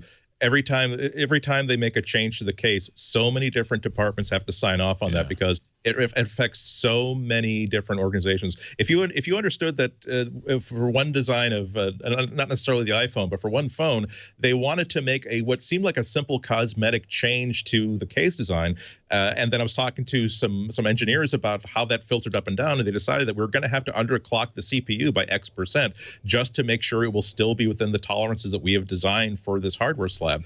And it was just all you want to do is, again, I don't want to, I'm not at liberty to say, so I don't want to give any hints, but what was just a very, very simple, non-radical redesign. It was like, no, we ran through the model, and we feel as though we would have to undercut the performance of our current hardware just to make it look the way that you guys want to make it look. Now, I think it's public knowledge that the S1 and the current Apple Watch runs at its thermal limits. I mean, they're not dealing with a lot of space in that thing as it is. Rene also simplified the iPad product line for us. Thank you, Rene. And you, at least, stuck to the quadrant model. Consumer and professional, big and small. I tried big and small. Even Gartenberg hassled me about that because those are really terrible words. But and then I started thinking about it as I went through the article. And I love, one of the reasons I like writing is because it solves problems for me. Like it evolves my thinking as I write. Right. That's why I want to write more, because I agree with you. It's a rigorous thought process. Totally. So I started with that one, and when I got to the end, I realized that like here I had the difference being whether you had the smart connector and the pencil or not. But I realized pretty soon all of them are going to have smart connectors and pencils, and it's really just going to be like you buy as much iPad as you need, and then you have a keyboard option and a pencil option, and it's not really a quadrant anymore. iPad is one product. It's what Apple believes is the future of their computing, and you literally just get you ask them to slice off as much of it as you need. Small, medium, or large. And I think you're right. I think this is clearly the way. And I have to say, the pencil is such a success that you're going to want a pencil on everything. It's so great. And I have to say, and I don't know how this would work on a Mini. I think it might be too small on the Mini. But the keyboard is fine on the iPad Pro Junior. Oh, did you see Jim Lee drawing on the iPad Pro? Yeah, I was gonna say he just got a new 9.7-inch iPad Pro. So he starts posting pictures of Wonder Woman drawn in Procreate, and it's like, it's Jim freaking Lee, truly one of the greatest comic book illustrators of the last 50 years. And it's like, oh, so that's what's capable of being done. Apple needs to throw some money at Jim Lee to simply say, will you please just here's $50,000 a month, just do one drawing, capture the video, and let us post it to YouTube. We will sell so many of these damn things. Yeah. Instagram.com/Jim Lee Art. He has the Joker, Batman, and Wonder Woman up. Yeah. And it's just, it's ridiculous. Somebody has to tell Jim that Procreate has this feature built in where you just play back the animation. You don't have to do this over-the-shoulder video. He's on that too. Yeah, okay. He's posted the actual captures. Yeah. It is really fun to watch. And he's not using a pencil, I might point out. This is his finger. He did a bunch of them with the pencil. Let me see if I can find the pencil ones, because maybe this is older. Instagram.com/Jim Lee Art. Okay. Yeah. He did the Wonder Woman, I think, with a pencil. I have to think that everybody who's an illustrator has got to be very excited about this, right? Yes, in the same. I've been talking to. I have a lot of illustrators who are friends, and I've been talking to them about it. And the overall vibe that I seem to get from them as a community is that it's like what musicians think of GarageBand is, where it's not the sort of thing where they would do the finished thing with it because their workflow and also their publishing needs are too tied into Photoshop for that. But it's perfectly fine for doing a layout sketch. It's perfectly fine for, I've got some ideas I need to lay down, and not just simple scratchings on a piece of paper, but something I can actually use as a put into my workflow later on. People are still bigger fans of the Surface Pro for stuff like that, because it gives them, some of them think that's a little bit more responsive. I can't speak to that, but it does allow them to use all the tools that they're using day to day. And it's just as simple as not being able to run the apps that they are used to running. If you'd pull this up for me, Jason, I'll show it. Yeah. So this is Wonder Woman on Jim Lee Art, the Instagram. It still looks like he's losing his thumb. I'm sorry. Those are pretty big lines. Well, realize this is a guy who he's been drawing for like 30 or 40 years. He knows what he's doing. This is his first time with Procreate. Oh, okay. Okay. Right. And isn't it amazing when you see I go to Comic-Cons a lot and I just watch these people draw, and they'll do like commissions like at their tables, and it's just like you're just drawing that stuff. You're not starting with a photo that looks like that and tracing over it. That's coming out of your head. What happened to you? Talent's kind of amazing, isn't it? Yeah. Yeah. It's magical. Comes out good. And, he's taking advantage of Instagram's new 60-second video, which, thank goodness, right? I was worried we were going to see 15 seconds of this. One more, it's the Joker. If you load more, there'll be the Joker and Batman below it. Okay, let me see the Joker. Oh, that looks pretty scary. He's still using a pen and paper, I notice. Oh, yeah. Yep. He's not giving that up. He's the co-publisher of DC Comics, and he's still just drawing. Yeah. The stuff he posts to his accounts that are just full page Catwoman, full page Batman. You're just like, this isn't just one piece of art. It's not a story, but I just want to stare at this for 3 hours. He says on his post, still prefer working on canvas or paper, but painting on a plane is a lot easier with tools like these. He was just on a plane with his iPad Pro. He thought, well, let me just pull it out and see what I can do here. What I like about digital work is the ability to keep exploring, so I use it as a learning tool. So at least for Jim Lee, this isn't a final, but I imagine younger and artists, up-and-coming artists, are probably why would they use pen and paper? I mean, that's where all the workflows is. Now all the artwork is being transmitted digitally. I know one illustrator that it's hysterically funny. The only time that he does freelance work for a number of different books. And the only one of the few that he does where he will actually do like actual art on paper still is for the My Little Pony licensed comics, because it's because the My Little Pony fans will pay amazing amounts of money for original published art. And of course, there's no original like hand-drawn art like on paper that you can give them from a digital file. So he will actually, I think he draws it digitally, prints it out in blue ink on illustration paper, and then does the finishes on that board, just so he'll have something he can sell for beaucoup bucks. Somebody like Jim Lee is so used to the tactile feel of paper and the scratch and of the charcoal or the pastel or the pen. It would feel, I'm sure, very weird for somebody who grew up with pen and paper to start drawing on glass. But if this is all you've ever known. Also, it's how the incredible stuff that happens is when you have people who grow up learning to use these tools, where they've never really picked up a pen with ink on it.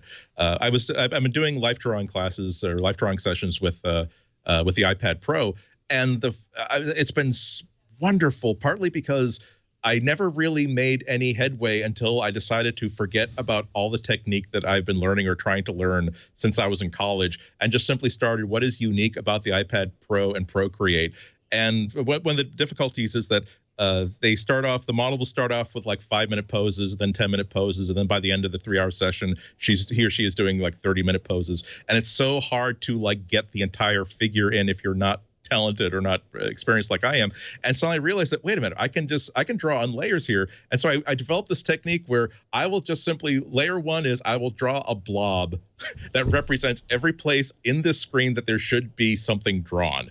And then I will create a layer on top of that that's a light color that is now, here is vaguely, not even a stick figure, here's vaguely what the shape of this body is. And then I will add like another layer on top of that. It's like turning a lens and putting it to sharper focus with every layer until I get to the last layer I'm working on is actually like black inks that are putting in details. And now I'm actually finishing some sort of sketch for every one of these poses. And it was only because I was using these digital tools that were not even remotely available to me when I first started learning how to draw in high school. So that's when I'm going to be amazed by artists who the first thing they ever picked up was a phone. The first thing they ever picked up was a Wacom tablet. Yeah. And you have to think that the animation that Procreate does, and this is not new. I mean, other tools have allowed you to. You get to see how it works. That's got to be so educational. Exactly. Yeah. It's like, that's how they make the eyes. Exactly. When you get to go to an art museum and you look really close, you can see where the brush strokes are. And that's like, oh, I thought that you would have started with it. Oh, okay. Yeah. But imagine watching. I mean, wouldn't you love to watch Van Gogh paint, Starry Night from the first strokes to the last in animation? What an education that would be. A lot of those artists drunk, so that maybe you don't want to. You don't want to be there when Jackson Pollock was drawing. What do Zeus, Medusa, Pegasus, Athena, and Titan have in common? We'll talk about that in just a second. But first, a word about Squarespace, the place to make your next website. Squarespace makes it easy to set your website apart and create a beautiful, professional website, cover page, portfolio, blog, online store. It all comes with your Squarespace website because you're starting with the templates designed not only by the best designers in the world, but the best engineers in the world. So every Squarespace site starts looking gorgeous, and then you put your own unique stamp and aesthetic on it, and that's easy to do. You don't need to be a coder. It's just point and click, drag and drop, and make it your own. Squarespace sites do not look cookie cutter. They all look unique. But underneath the hood, you've got things like mobile responsive design, so you don't need a separate mobile site. The site looks great no matter what size screen you use. Every site has e-commerce and really good e-commerce built in. Now, if you are a developer, I don't like talking about this too much because I don't want to scare away people who aren't developers. But if you are a developer, they have an amazing platform. And you know what? Lisa's working on her new site for our agency, Artisanal. And she said, why don't we ever talk about all these developers, artists, designers who work on the Squarespace platform that you can go and you can hire. They have a whole page dedicated to them. She's hired a great team, very affordable cost, to help her not just do the design, but the content on the site. Squarespace is an ecosystem. If you're a developer, take a look at this. You get full control over the HTML, the CSS, the JavaScript. You've got a JSON API, so you have access to the underlying content management system. You can start with, of course, one of those beautiful templates, but they also have a base template that gives you the functionality without any design. So you can add your own. Once you register as a developer and flip that developer toggle, you can even use Git and SFTP. Code locally. Upload it. It's amazing. Mobile built in. Commerce built in. You get a free domain name with an annual purchase. I just think you have to try it. And, of course, it's easy to try. There's my site. I started with a cover page. So I got a little slideshow of pictures. And every once in a while I'll get another great picture and I'll add it into the slideshow. And that's the first thing a user sees. But that also has links to all my social presences. That has links to my photos, my event. I have an event calendar, a blog. So, yeah, for instance, if you say, well, Leo, are you going to be at NAB? You can go to leoville.com and see the event calendar. It's all there. I just added that one, though, with Paul and Mary Jo at the meetup. Yeah, it's kind of a little bit later on. Anyway, I shouldn't be touting my own site. The point being, this was easy to do on Squarespace. Squarespace.com. Use the offer code MacBreak when you buy. You'll get 10% off, but it's free to try right now. Squarespace.com. And don't forget that offer code to save 10% on your new site. Let's see. I don't know where we want to go. Oh, yeah, I mentioned. So Apple apparently, Project Titan we all heard about, and Tim Cook said, look, we're a big enough company. We can have, 1,000 people working on a project that we're just trying out to see how it fits, like our car project. So don't assume we're going to do cars just because we have 1,000 people in Project Titan. But Titan's just the first of the mythological Greek figures that might give you some insight into what Apple's up to. They've been quietly buying and leasing buildings throughout Sunnyvale, naming them after Greek figures. One of the largest is codenamed Rhea, which 9 to 5 Mac points out is one of the Titans. Oh, in Greek mythology. This is the one that has a lot of security and is making a lot of noise in the middle of the night. Clang, clang, clang. It's furthermore, documents filed with the city include areas like lube bay, tire changer, wheel balancer. There's a building codenamed Medusa. It's a manufacturing facility in Sunnyvale. The plans for this building show areas dedicated to a vision lab and eye tracking. Clearly not a Titan. Why isn't it called Kronos? These people, that's the worst. If only they would keep to their naming convention. We have a theme, people. But remember, Medusa was you cut off her head and another 10 appear, or then when that was a Hydra. That was a Hydra. Medusa turned you to stone. Turned you to stone if you look at her. Yeah. So many stone-changing animals in Greek mythology. He had a real phobia about that. How about Magnolia? It used to be a FedEx facility, and it contains something called, as every company in Silicon Valley should have, a regenerative thermal oxidizer. Totes. I don't know. 9 to 5 Mac says that's a machine used in manufacturing that can reduce pollution.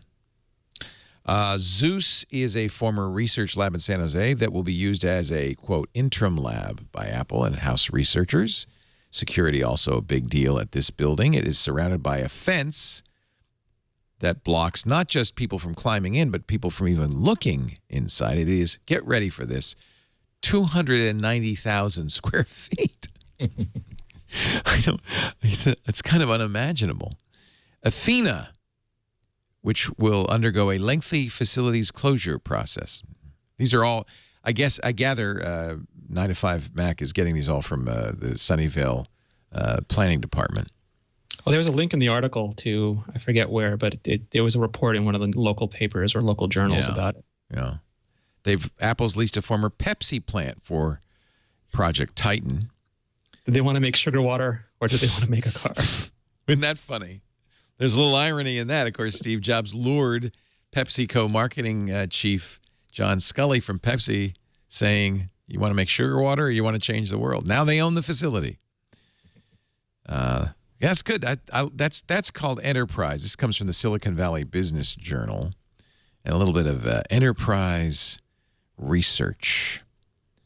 This is what they're doing. And if you go to the Silicon Valley Business Journal, you can see the slideshow of all these tilt-ups, ugly buildings. This is the problem with the South Bay, is everything is a square tilt-up. I mean, I love this stuff because I love code names. I love Greek mythology, but a lot of it, it doesn't really mean anything right now. Yeah. It's just it's stuff we can talk about until one day we have a car event. This is Aria, 62,000 square feet on Scott Boulevard. Apple is not to be confused with the Las Vegas Aria. Installing stepper tools, so this would be perhaps a semiconductor manufacturing facility. 127,000 square foot facility on Patrick Henry Drive. It's called Pegasus. They wiped out the entire interior last year. And they filed permits to create new testing and mechanical rooms. And here's Medusa, the vision tracking. Wow. A chemical list submitted to the city includes everything from turtle wax bug and tar remover and Bondo body filler to Purell. Sounds like they're building cars in that one. A night automated roving robot. Bondo. Maybe they're just doing a new reality series for the Discovery Channel. We need turtle wax and we need more turtle wax and Bondo. Stat. Fergie's gonna host a new car show on Apple Music. Is what's happening. Guys, Burger King said that if we have the new theme laptop ready for their big unveil in 3 days, we get a $50,000 bonus. I'm going to need you to do what you can. We've licensed karaoke away from James Corden. He's going to show up with Adele, and we need the car. Pretty funny stuff. But this, if you've never been to Sunnyvale or anywhere in this area, it's really, this is what it looks like. It's just this this massive industrial park all over the place. People are sometimes shocked that they go behind the scenes of the glitter factory and no, it's actually a huge corporation with a lot of different not much glitter going on. Used to be prune orchards. Nothing but prune trees, which I guess are plum trees, right? The big mall in the area is called the Prune Yard. Nice. That'll get you walking. I used to work down there. I used to live in San Jose on Capitol Expressway. I used to live down there, and it just feels like it was all just built, kind of, you know. GarageBand now works with Music Memos and Logic Remote, and they've added 2,600 Apple loops. This has gotten more and more powerful. GarageBand 10.1.1. I thought they updated, didn't they? They updated in January for iOS, and now this is for the desktop. Is that it? I think they did both. And this is the 0.1 update. Okay. They went to 10.1 previously. Man, great day to be a musician, I'll tell you. Mm-hmm. Nice stuff. Well, Music Memos is to your point about the pencil, or Andy's point about the pencils. It just lets someone like Taylor Swift sketch out a song really quickly so they don't forget what they were working on, and then they can move it over to GarageBand or Logic or Pro Tools or something and make a real song out of it. But it helps you get that idea in your head down somewhere so you can stop worrying about forgetting it. It's so funny. So I'm reading that story and I see Jason Howell's face pop up in the Google Drive. He obviously said, "Oh, let me find." Jason, of course, is a musician as well as our host of Android and All About Android and TNT. I saw you, Jason. All the loops. His face goes boop. It's kind of fun in Google Drive. You can see who's in the dock. And all of a sudden, Jason shows up. Thank you for listening, Jason. We appreciate it. So, see that? This just appeared suddenly.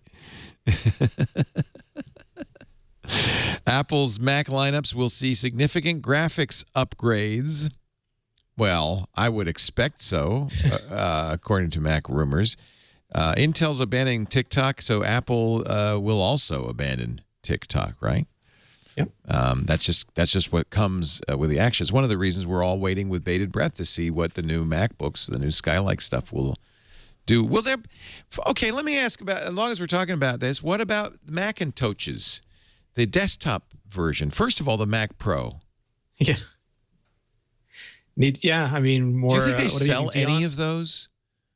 A few. I mean, Alex Lindsay keeps buying 3 a week. Does he? Like that. there's still a certain level of firepower you can only get with a Mac Pro. I don't know anybody who loves it. They just buy it because they can't get away with anything else. The 5K iMac is obviously a jewel. Yeah. I mean, that is if you need massive parallel computing, though, it's a really good choice. Right. Because You get to get the Xeon. Not everybody needs that. Yeah. Right. Yeah. It's a very specific market. Yeah. And that market particularly doesn't really like the non-upgradability of it. They would very much like a giant tower case they could put 100 hard drives in and extra GPUs and all that stuff. And so Apple's not innovating. Oh my God, they innovated. It's the wrong innovation, frankly. So Skylake, Scott. I mean, and we got Kaby Lake coming now too, Leo. I know they're going to be behind. They're going to be behind. No, it depends on what chips you get. Yeah. So do they make the right chips available, and when, and what's the schedule? And it's a bit of a mess. This whole 14 nanometer has been a bit of a mess. Is it maybe it's Intel's fault. It's certainly true that Microsoft has stumbled a little bit because of the Skylake hardware that they've made. So maybe that's part of it. Apple's a patient company. I mean, I know it frustrates us, but they'll just look at it and they go, "That's not the right chip." And we'll say, well, "That's the chip we made," and they'll just say, "That's not the right chip," and then they'll wait. And we'll get super frustrated because no new MacBook, and they'll be like, "Make us the right chip." Reddit releases a official Reddit app for iOS. They bought Alien Blue, but this is apparently a completely new code base. And short on the heels of that, Apple removes all the other third-party Reddit clients because they're not safe for work. You just noticed? Duh. Neither is Safari, by the way. You can surf to any site. Including Reddit. I don't understand. There's actually a subreddit called Not Safe for Work. How is this news? Some of them extremely not safe for work. Not safe for your home. Not safe for justice. It's just not safe. It's okay. I mean, and I know it's popular to pile on Apple Review, and there's certainly a lot of reason to pile on Apple Review on occasion, but this makes very little sense to me. Like if we take this as a story, like App Review woke up one day and said, oh no, there's not safe for work on Reddit, to destroy everything. That makes very, very little sense to me. So I'm wondering what the actual story is here, because it's also very coincidental that the new Reddit app launched right before this happened. So whether that was just an awakening point, or whether that elevated Reddit, like maybe Apple hadn't been paying much attention, and now Reddit's a premier partner, the same way that other major social networks are a premier partner, and that caused a whole bunch of people who never paid attention before to start paying attention, or something else was going on behind the scenes. I don't know, but the linear narrative to this makes no sense to me. Does the Reddit app, official app, does it have the NSFW toggle? I believe they're removing it. I believe it did, and they're removing it. So there is no NSFW content in the Reddit app, official Reddit app? Right now, I believe there is. No. It's so confusing. So 9to5Mac talked to somebody who does Eggplant, which is one of the third-party clients.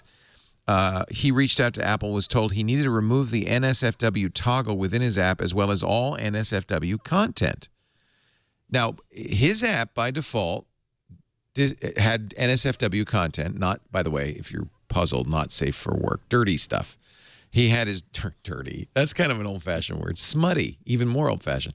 All the smut was disabled, but there was a switch that would re-enable it.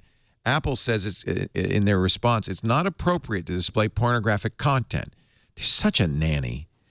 Well, it's funny because like Chrome, like they can't ask Google Chrome browser to stop showing, inappropriate, well, not safe for work content, and there's no button. It feels to me like if that button never existed, this wouldn't be an issue. But since that button was there, like, oh, well, you could just leave it off permanently. Reddit was asked to update the 2 apps it's responsible for, official Reddit and Alien Blue, to remove the safe for work browsing toggle, but not the actual content. Now I'm really baffled. Yeah. So over the years, I get the impression that there's sort of an automatic or procedural way that certain apps get kicked out, but then it gets one level up to actual humans who have actual authority who will say, "Oh, okay, no, this clearly is not what we were trying to ban against." Well, and the toggle was put in on Apple's request, I might add. Yeah, but that's okay. That's definitely keeping in the spirit of their ability to simply say be able to flip a switch and make this thing kid safe. So I'm sure that they'll at some point you'll be able to get to NSW and not safe for work content, and just browser app. Yeah, and it should be mentioned that it's not so much smut. It's easier to say things that most workplaces would not find appropriate for that kind of viewing, or things that might not be appropriate for young people to take a look at. Things even Rene wishes he could never see. And this is why he's Android. We were asked to update. This is Reddit's official response. We were asked to update our apps to remove the safe for work browsing toggle. This is a feature we previously refined with Apple's help. We were surprised by the notice. We've just resubmitted our build. We were not informed that Apple would be removing other apps, and we're very upset to see they did, honestly. If we were interested in getting rid of third-party apps, which we are not, this would be the stupidest possible way to accomplish it. We suggest all third-party apps similarly remove settings for safe for work browsing.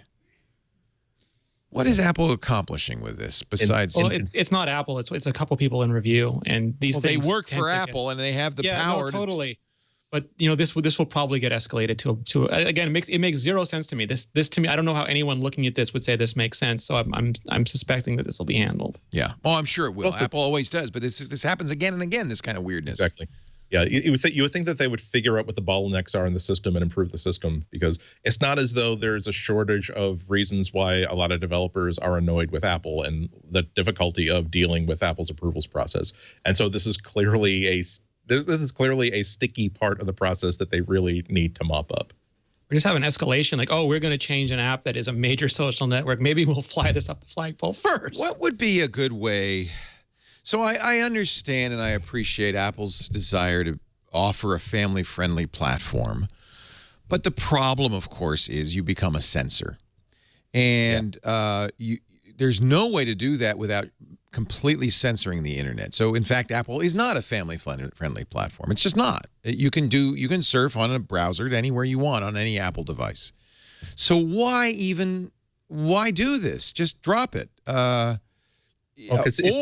Or have a filter built into all Apple products that they censor out adult content. Well, they say the web is their secondary platform for open content, that if you want to use the App Store, then you're abiding by the guidelines of the App Store. And if you don't, then they make it as best a possible web platform experience for you to build outside the App Store content on.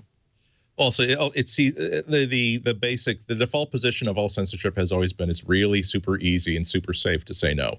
It's easier to block, and then if someone objects, put it back in and apologize and say, "Oh, this wasn't meant to be blocked."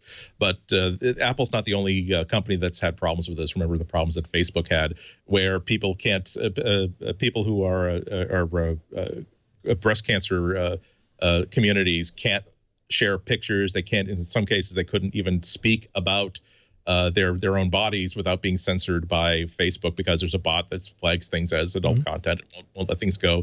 There's a really wonderful website called and be prepared to giggle, but it's called Oh Joy Sex Toy. That is one of the most brilliant. It's a cartoon site that is one of the most brilliant educational sites for sex education for people of all ages, and that's the sort of thing that would be easily banned, even though it's nothing but helpful. I actually kind of a hysterically funny example of this, where I've been taking a lot of photospheres using the Android camera app, where you stay in one place and you basically can cover a 360-degree sphere and it'll be assembled by Google servers, and then you can have this sort of virtual reality sort of 360 experience. And I've been finding in art museums that sometimes things might not line up, or there might be people moving around, and so there might be little ghosts or things like that. But this is not what's been happening. I've been seeing like there's been what looks like a deliberately blurred section and blurring out certain parts of certain sculptures that are just like 1904 things that are being in a Gallery 700 at the Metropolitan Museum of Art. And I'm wondering, is there a censorship feature built into this that anytime it sees like breasts or butts, it's going to try to censor that stuff out? And I've been making inquiries at Google, and I have not received a response yet. But it's the sort of problem that it's easy to say no and make sure that and avoid. It seems as though you'll create bigger problems for yourself as a company if you let adult content through than if you censor it and then simply say, "Oh, I'm sorry, that wasn't supposed to happen." I think the problem is the best you could achieve is half censorship, which is probably nothing but just confusing people. Well, look at an Instagram feed. I mean, Instagram bans what it believes is nudity, but like there's still all sorts of wacky stuff on Instagram and things. Well, that are apparently somebody on Instagram decided butts were okay because all of a sudden, Instagram's just full of butt pictures. You can have a topless man, but not a topless woman. Which is, it's worse. Just either let everything or let nothing. Yeah. And it's actually having, I think, a bad impact on society. When groups in New York started to say, well, look, it's actually not illegal for women to go around shirtless, and cops have to be informed that it is okay for women to sunbathe nude, or even just to take off their tops because it's hot outside, and a lot of other people are taking off their tops. And so growing up in a Puritan fishing colony in the 70s and 80s, like, oh my goodness, why would you want to be naked, topless? And then I had to sort. Wait a minute, why? The only reason why this seems like a really weird thing for women to do is because I've always been told this is a weird thing for women to do, and realize that actually it's stupid to just like. In warmer months, you can see women who are dressed very, very comfortably, appropriately and I walk past and I don't gawk, and I don't think it's weird for a woman to be walking around in a sports bra. Imagine like in 1920 where there would just be nothing but ogling because I can see her ankle. Yeah, and I think about things like this, and I think about if we stop programming our kids to think that nudity is something shocking and something to be ashamed of. And it's always going to be a problem. I think that's a contributor to a lot of the really horrible attitudes that society has towards women and towards other groups. Mm. Yeah, I mean, like we've seen what happened in Japan where they started pixelizing various bits, so then tentacles became the thing. I mean, this is just the path to insanity. Yeah. Pornography will find its way through. Yeah. Well, I mean, if you want to be a general purpose computing platform, it's kind of. I mean, there's no nudity on Twit. I managed to handle that. We can fix that right away. Come on. It's inside the clothes, Leo, underneath all these clothes. But we're not we aren't trying to show you a full, we're not a fully functioning web browsing platform. It's an easy thing to do. And to be clear, I mean, when Not Safe for Work doesn't just define pornography. There's all vast categories of things on Reddit that Apple's probably not wanting to be displayed in apps that will then have a comment. But that's the funny thing is they are in the apps. Yeah. And all their... It's a mess, Leo. It's a mess. I don't even know why I care about it. Here's a keyboard you should not install, the Hub keyboard for iOS. I feel bad for Microsoft these days. What a dopey idea this was. Apparently, it's a keyboard that doesn't just type letters, it types applications. Why wouldn't you want that? It integrates with Office for Excel. It integrates with Office 365. So you can search through your contacts and documents and share them wherever the keyboard is present. I don't know. Just don't install it. It's really ridiculous. Well, remember that the great thing about customizability is that you don't have to create a keyboard that makes sense for everybody. But if it makes 8 people think, "Oh my God, this makes my day so much faster and better," then it's worth it. I guess. It's no problem for me if you want to put this in there. It seems dopey. I think as a piece of general news, though, it's a really great indication of exactly how deep Microsoft's commitment is to iOS. They created. It's maybe not quite so much of a surprise that they created such great Microsoft Office apps for the MacBook Pro and for iOS 9.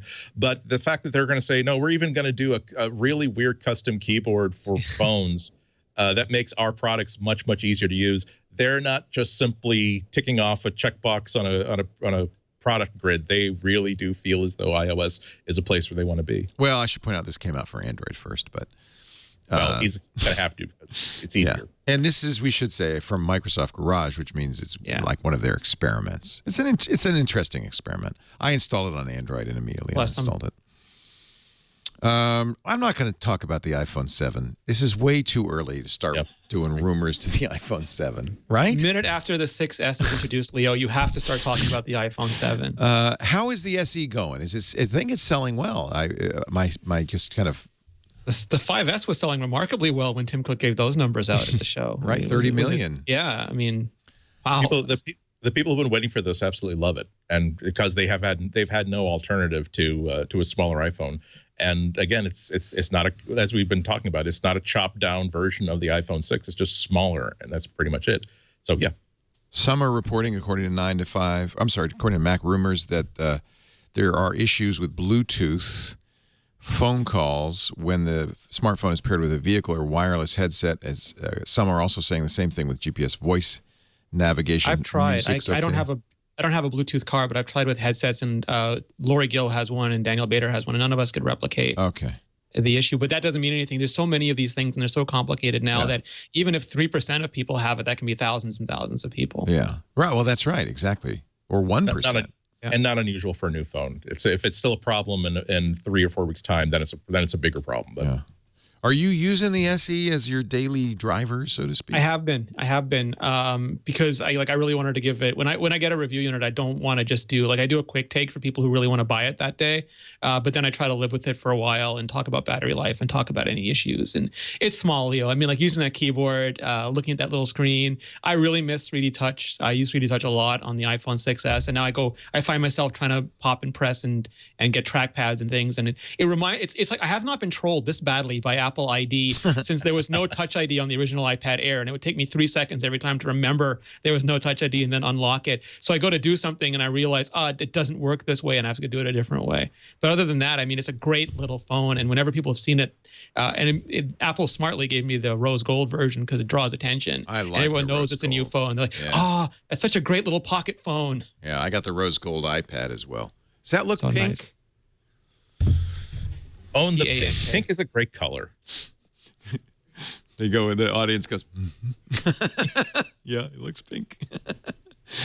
Does this phone make me look girly? I like pink. What's wrong with pink? Pink used to be a boy's color in the turn of the century, right? It's light red, Leo. Very, very light. Oh, no, red. it's own the pink. Own the pink. I bought my first article of pink clothing last year during that horrible winter because I needed some damn color in my life. As soon as I put on that pair of pink socks, I realized that I'm an idiot. Why do I not buy? It's a great color. Why is this the only color that I don't? Again, it's like you are programmed as a kid that this is not a boy's color. You're not supposed to wear pink. Fight the hegemony. It is so Miami Vice. As a good preppy, I've worn pink shirts for years. What about did you put the shoulder tied sweater, Leo? Yeah. Pink shoulder. Yeah. And I run through the house saying, tennis, anyone? Biffy, Buffy, time for some bloodies. The 2016 Dockers are out already. To the Gap. The Dockers are here. We're not a Republic. I'm sorry, I only wear Lacoste, but thank you very much. Lovey. Let's take a break, come back with your picks of the week. Ladies and gentlemen, Rene, Ritchie from imore.com, Andy Ihnatko from the Chicago Sun-Times. And if you are in the market for a new iPhone or a new iPad, perhaps you should know about Gazelle.com, a great place to sell your old gadgets, get cash in hand to buy the new gadget. Gazelle is now providing financing for buying. So you see, they buy and they sell. So I guess I should start with sell your stuff. Go to Gazelle.com. And they buy all kinds of used electronics, not just phones, tablets, even broken tablets, even tablets from Microsoft and Samsung and Google. They also will buy Apple computers and iPods. They're one of the few places where you can get some money for a broken iPhone or an iPad. But the stuff that's not broken, the stuff that works nice, they offer for sale. So a great time to buy a new device is when there's a new device on the market. You can go to Gazelle.com, and lots of people have unloaded their old device, And you can get a great selection of iPhone 6S, 6S Plus, iPads. They even do Galaxy phones for you weirdos. They provide financing, too. They've signed up with worked a partnership with a firm.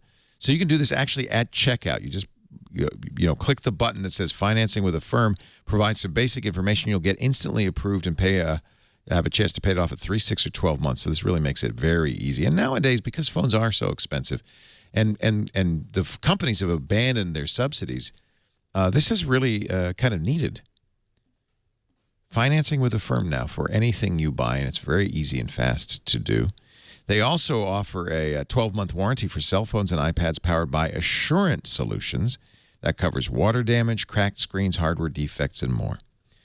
And they offer 24/7 help to process claims and return your device. So there's really no reason not to go to Gazelle to sell or to buy or to do both. Gazelle, Gazelle.com. They even have a referral program to get you an extra $10 when you refer a friend. Tell your friends and make sure they mention that they heard about it on MacBreak Weekly. Gazelle.com. Time for our picks of the week. Eeny, meeny, miny, mo. I pick Rene Ritchie to start. All right, so a couple picks, but they're super related. First of all, Apple finally, I'll use the internet vaunted, finally announced standalone Hermes watch bands. So if you've been eyeing a Hermes watch band for a while, I knew you'd jump on that one. you can get. I'm wearing the cuff right now, so you can get a Hermes cuff. Actually, that's pretty. Yeah, it's only available in this color, but if you have a smaller watch, the 38mm, and you like the double tour, or you have a 42mm and you like the single tour, you can get them in a wide range of colors, like feu, which is orange. It's a French word for fire, and a whole bunch of other colors. They're all up on Apple's page now.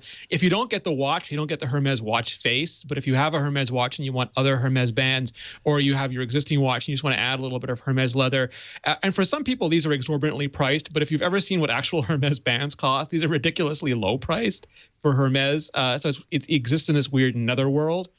If you don't want Hermes, Apple has a bunch of new leather bands available. And yes, you own them all! Oh my God. Well, these are review units, so these I didn't actually buy. These are the ones that I'm going to be reviewing. But he will be buying I will buy. Yeah, I will be buying some of them. And they have great new spring colors available. So here's the marigold and the red and the sky blue and the navy. And these are still a little bit pricey, but they're nice leather bands. And if to Andy's point previously, I hope they don't change the size of that lug anytime soon, because I'll have to remortgage at that point. Yeah, they can't do that, right? They've got to keep the lug. Especially now that they're releasing. I mean, they released new bands in September. They released new bands in March. I mean, if they keep releasing new bands, to me, that's a good indication. You can never say never with Apple, because they ditched the floppy, and they'll ditch my lug one day too. Yeah. But I feel confident that for a while still, I bought actually a lot of the woven nylon bands. I got one for my mom. I got one for a friend of mine. They're all really, really nice. I got my sister for her birthday the new red modern buckle, and she really loves it. So there's a really nice, and it changes the entire look of the device, which is, we don't really appreciate that from a watch, or sorry, from a phone or a tablet standpoint. But because you're wearing it all the time, you can change that little bit of color, and it really does give you like a totally fresh new look without changing the hardware, resetting everything. I noticed with the nylon bands, the lug is colored as well as the band, so you get a little trim. What color should I get? So I forget what the pink one is called. I have the pink one. My mom has the marigold one. Talking about embracing the pink. I was wearing the black stainless steel watch, and the pink and black is just so bright in my heart that I had to go for it. I can't decide. That's why you have so many. Pink and black attack. Yeah. Yeah. See, I always go for the boring, like the pearl. That's boring. Georgia has the black one, and it's really nice. Is it nice? But I have a silver. I have a stainless. Does she have stainless? No, she has the black space, with black. Space gray, yeah. Yeah, or black with the Darth gray. Vader look. Yeah. But she's, yeah. Maybe I'll get this. This would fit my preppy lifestyle. And it's a nice splash of color, Leo. It's like having those pink socks. They just it's there. But you know what? I came here not for this, but for the Hermes cuff. Yeah, April 19th. April 19th. Oh, it's not on the site yet. Yeah, well, it'll be available. They have the bands up. If you go to the Hermes section of the Apple Watch store, you have to go to a special section. Well, Leo, I mean, it's like it's business class, right? You don't want to be mingling with the other bands. But they have some really nice colors there. There's the turquoise blue there's a turquoise blue, a reddish orange. What's your favorite band? I love this cuff. I mean, I wear it almost all the time. I like the new Milanese too, but it looks so manly. It's fire, Leo. Pho. You know, in English, pho just sounds dumb. Yeah, I mean, it's a French company, so all their names are like Fauvre is, I think, beige. Oh, Fauvre. And Cappuccino is the original red color. How do I find the Hermes section? So if you go to apple.com/watch, and there'll be a Hermes. Yeah, here it is. It's in the Hermes. View models and pricing. Come into our very exclusive special section Monsieur Laporte. of the website. Welcome. We have done a credit check on you, and you will be allowed to purchase one and only one. It's like Pretty Woman. Big mistake. Huge. And you go back up. It should show you the bands. Are you going to be camping out in front of the Apple store to be first in line to get the new band? No. No. I don't even know if they'll be like at many, because Hermes is not available at a lot of retail outlets right now. There are a few in every major city, but mostly I think you're going to be ordering them. Yeah, and it looks like I can't order the cuff unless. Is this going to bring me back out with the plebeians if I shop bands? Yeah, maybe hit that again and see if you can see the Hermes. Now that I'm in the Hermes section, will I stay? No. See, I've gone back to these people with their nylon bands. I don't even wear the Apple Watch. What am I buying a band for? Mr. Andy Ihnatko, your pick of the week. My pick is actually kind of a revisit of something that someone else picked a couple of months ago. Jason Snell keeps talking about how he uses. Good God! Am I still on? You look good. The picture quality is superb. All right, at least I got my mouth open and I've got a goofy expression on. But yeah, he's been editing podcasts and audio with this really great iOS app, Ferrite Recording Studio. And so it was actually when he was on iOS Daily with you a couple of weeks ago, they actually walked through what it's like to edit audio using this app. And so I gave it another try. I've now edited a podcast with it, and I really, really am starting to get into it. I didn't get into it when he first recommended it because I didn't see him use it. It's not only is it powerful enough to do multi-track editing, and the sort of thing where you've got 3 different voices, 3 different recordings, and you just need to cut out the ums and the erms and switch from one recording to another as the conversation moves around. I also love it because it really is an aggressively iOS app, where the developers have decided that, do we want to make this thing so fast and so powerful that you can get through really complicated editing things really, really quickly, or do we want to make it easy to use the first time you're using it? A lot of it is hidden. A lot of the features are hidden underneath the hood, where you've got to double tap and you've got to drag with like two fingers and 3 fingers. But once you figure out what the language of this app is, it really is, you can get things done super, super lightning quick and with a minimum of on-screen clutter. To get this, it's not stuff that you would figure out without looking at a tutorial video or watching Jason actually edit using this thing. But if you imagine how many buttons and how many pull-up menus you'd have to put onto the screen in order to do that same sort of thing, you either got to have a mouse or you got to have all these double tap and triple tap sort of things. So really, really happy with it. They're charging real money for it, which they should do. It's like $30 $30 plus $40 plus whatever. The actual download is free, but to make it into a really professional tool, it starts getting into a little bit of money. But that's okay because it is a professional tool that will save you time. And I will make another $30. I might not get another 45 minutes today in order to get this job done. And one more, if it's one more professional tool that lets me use my iPad Pro instead of taking my MacBook someplace, that's cheap money. Very nice. Yeah, I downloaded it too when Jason mentioned it, the Ferrite Recording Studio. I feel like the iPad Pro now, I'm not going to use it. It's not replacing my laptop, but I have to say for creating content, it is actually really a nice tool. Yeah, absolutely. I'm not missing it at all when I'm out and about with it. As a matter of fact, I'm going to a family wedding next week. I have at the very last minute asked to shoot the ceremony, and now I'm thinking how confident am I that I can use my iPad Pro for everything I'd use my notebook for? I'm not sure that but the fact that I'm even thinking about taking an iPad with me to at least get a rough cut of a wedding video done like the night during the wedding reception or shortly after shows you how much faith I have in iOS and the iPad Pro. Yeah, pretty cool. My pick is something we discovered yesterday on iOS Today. We had been talking a lot about the fact that the new iPad supports Ethernet. And a lot of people told me, oh, no, it's always supported Ethernet. You just had to have a powered hub. That was the issue, was enough power. But you also had to use Apple's Ethernet adapter. And we played around a little bit, and we found an Ethernet adapter that also works. And this is from another company I love, Anker. So if you want to add Ethernet to your iPad, of course, you're going to have to get the Apple camera, they still call it the camera connection kit, the new one, that has USB 3 and it has power and it has a USB dongle. And then you're going to want to get this. Now, Apple charges $30 for their Ethernet dongle. Anker makes actually arguably a nicer one. It's aluminum body and it's $20. It's less expensive. And we verified that this does in fact work. In fact, we own a few of them. John said, oh, yeah, take a few. You can get it on Amazon. And they make, I haven't tried the other ones, but they make other things as well. Like this would be really cool. That's one that I have. I bought that. Does that work with your iPad?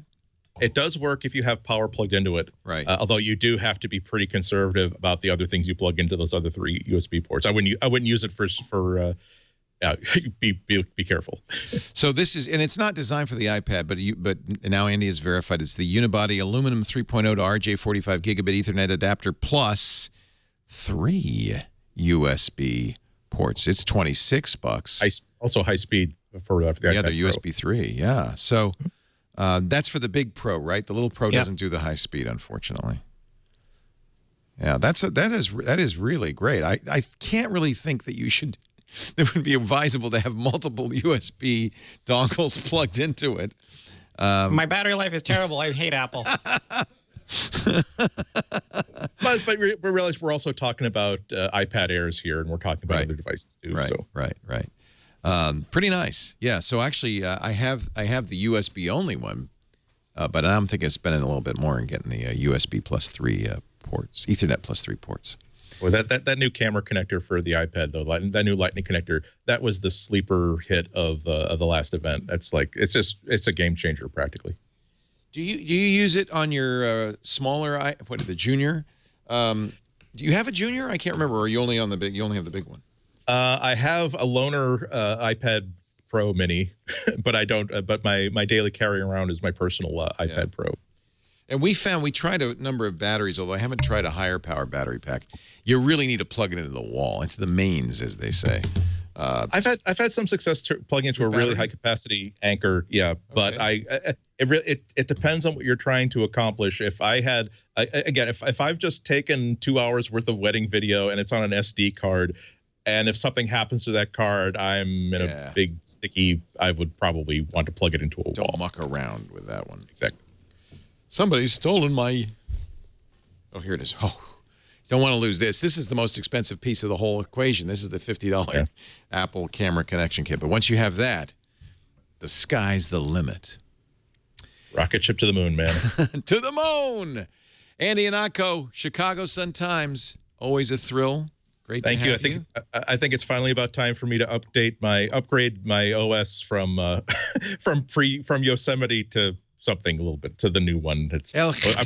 I've been losing camera a couple of times, and my rule for the podcasting one is is it working? Yep, great. Then don't do anything. Then don't mess with it. Why would you want to upgrade something that's actually working? But now it's not working. So this might be the last time I appear on the show if if everything fails after. No, I love El Capitan. I have it everywhere now. It's great. No problems with it at all. Yeah. Rene, Ritchie, imore.com. Thank you for being here. Thank you for having me. Now, wait a minute. Now, Andy, you've got Ihnatko's Almanac on the 5x5 network. You've got, what is it called? Material on Relay.fm. Relay.fm.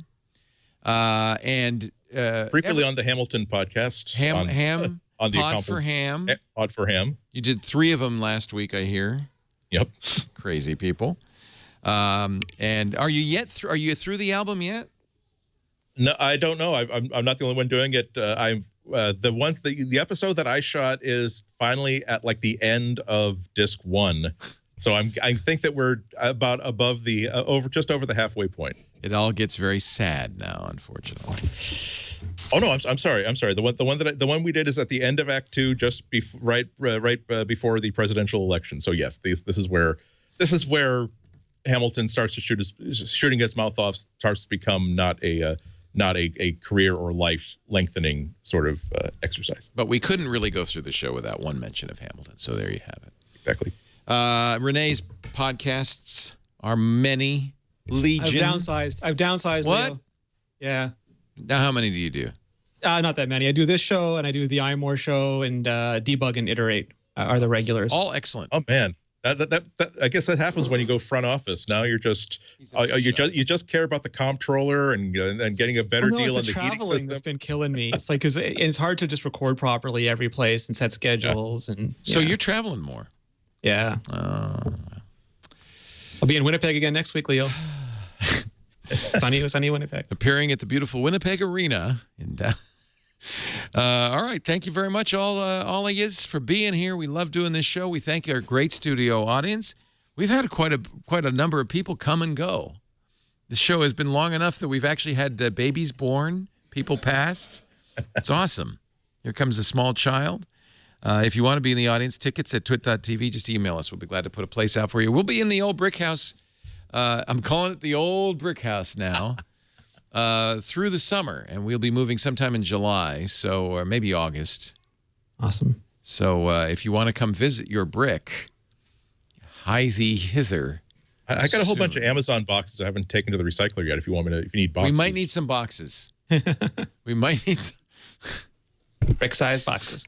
We also might need some dumpsters. Quite a few dumpsters. But garage sale. Have a brick house garage sale. We're going to have a garage sale. The problem, we got to do that, right, John? Yeah. I think just out front. We'll have to block off the street. Get a band.